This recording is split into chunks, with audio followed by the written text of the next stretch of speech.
Hello, welcome to this video produced as part of the Further Maths Support Programme's material for A-Level Maths and Further Maths.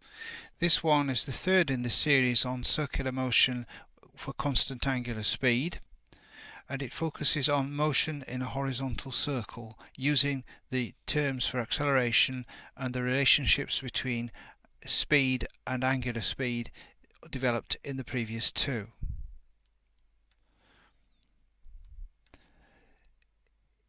We finished in the last video with a picture of a hammer thrower. A hammer thrower tries to get the hammer to move in a circle very fast, and then he lets go. When he lets go, the motion in a circle stops and is replaced, at least to start with, by motion in a straight line. Now that corresponds to the fact that to stay in a circle there has to be an acceleration towards the centre, and that has to be supplied by some external agency's acting force. In this case, the tension in the string or wire held by the hammer thrower. That's the relationship which we explore in motion in a horizontal circle. So an object won't move in a circular path unless there's a resultant force to create the necessary acceleration towards the centre of the circle. And now that could come from a tension in a wire, as with a hammer thrower. It could come from a reaction force, or it come from a friction force, or in some cases a combination of components of all of those. We're going to look at several examples which show how the changes can be rung on the basic model. The key is always drawing the right diagrams. There'll be a force diagram and perhaps also geometrical diagrams to get a grip on what's going on. Let's do it by an example. Here we have a particle of mass 0.2 kilograms attached to a light extensible string, and that's of length 0.8 meters. It's fixed at one end, a point O, on a smooth horizontal surface. So we're idealizing the situation to say that there's no friction. The particle is moving in a circle with speed 2 meters per second. We're asked to find the acceleration and the tension in the string. So what will those diagrams be? Well, the first one shows the plan view looking down from above. There you've got the particle moving in a circle, the radius 0.8 shown. There must be an acceleration towards the centre shown by the double-headed arrow. The velocity at the instant that we're looking we see is marked as a 2. That corresponds to the speed of 2. And there is a mass of 0.2 kilograms, that's shown by the 0.2 as well. For good measure, the angular speed is shown, even though in this case we don't actually use that. Now the second diagram is the force diagram. We've got the particle again with a gap between itself and the floor, so that we can see that the forces we're showing are actually acting on the particle, not on something else. You see that there's a correspondence between the diagrams in that there's the acceleration shown in the plan view is shown on the force diagram alongside the t. We've got the reaction force upwards balancing the weight downwards, because there's no acceleration nor indeed velocity vertically for horizontal motion, horizontal circle, but there must be an acceleration towards the centre, and that will be created by the T, the tension force in the string.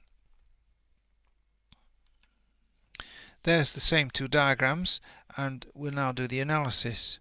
First of all, for circular motion, we know that there's going to be a relationship between the acceleration and the speed, and that's expressed by the usual formula v squared over r, which from the numbers on the right hand diagram gives us finally an answer at 5. Now then we'll need to relate the force diagram to that quantity using resolution.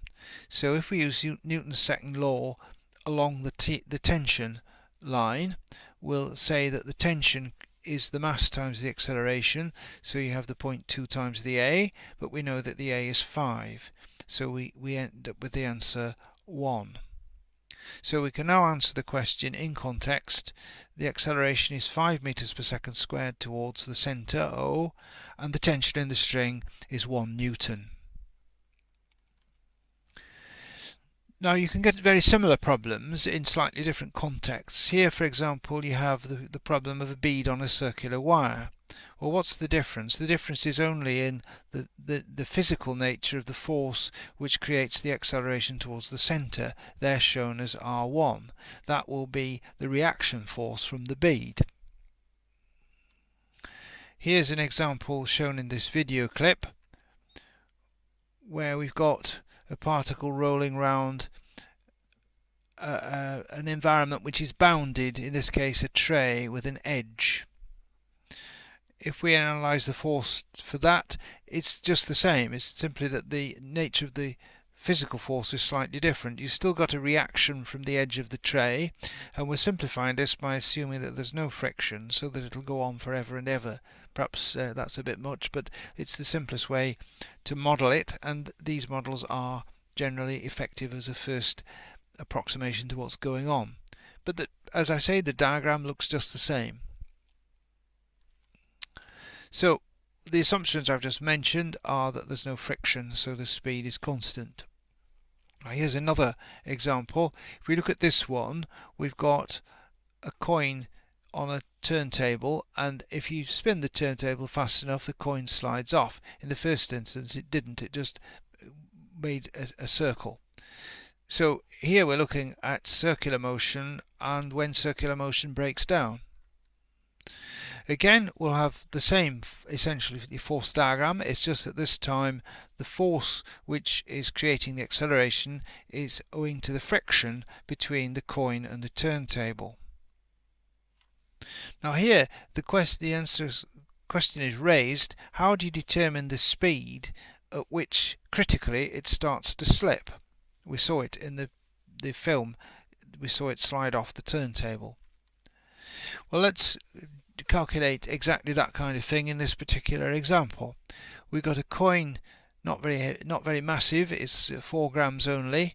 It's on a circular disc and it's 6 centimeters from the center of rotation. The maximum friction force that can be developed is given as 0.002 newtons. So we'll need to find the maximum angular speed of the disc such that the coin doesn't slip. Well, we begin with our usual diagrams. There's the plan view. You'll see that the information is put onto the diagram insofar as it's possible, and we've got the 4 grams and the 6 centimeters translated into the standard units, kilograms and meters. We're trying to find the angular speed, so that's marked as an unknown omega.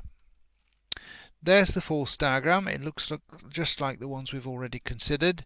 Again, you've got the reaction from the turntable balancing the weight. Nothing's happening there in that direction, but the action is in the horizontal plane along the line F, where the friction force will create the acceleration through F equals ma. So for the circular motion, we can see that there will be the usual relationship between the acceleration and the angular speed. This time it's the formula r omega squared. We'll also get horizontal resolution, so the force is equal to the mass times the acceleration horizontally. So if we put that expression for A into the F equation, and then note that F has to be at least F has to be no more than 0.002, we'll get an equation which is it's an inequation rather than an equation, and we can find then what the maximum value of omega squared and subsequently the corresponding value of omega. So again, it's standard analysis, the formula for circular motion acceleration, and F equals ma resolved along the radius. That gives us the inequation that we have to solve. So that is exactly the same inequation transcribed. We solve it first for omega squared, and we end up with omega is less than or equal to 2.886. Now that's presupposing that omega is in the sense that we've shown it. I've taken the positive square root. We could also say, going to the other extreme, that it could be rotating the other way, and so you'd really have a sandwich in equation for omega between minus 2.8 etc. and plus 2.8. They're essentially the same problems, but one's clockwise and the other's counterclockwise.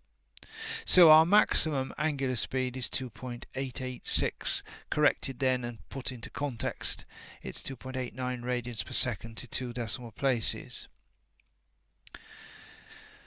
Well, that ends the video presentation on the motion in a horizontal circle. We move next to motion of a conical pendulum, and I hope to be with you later to explore that.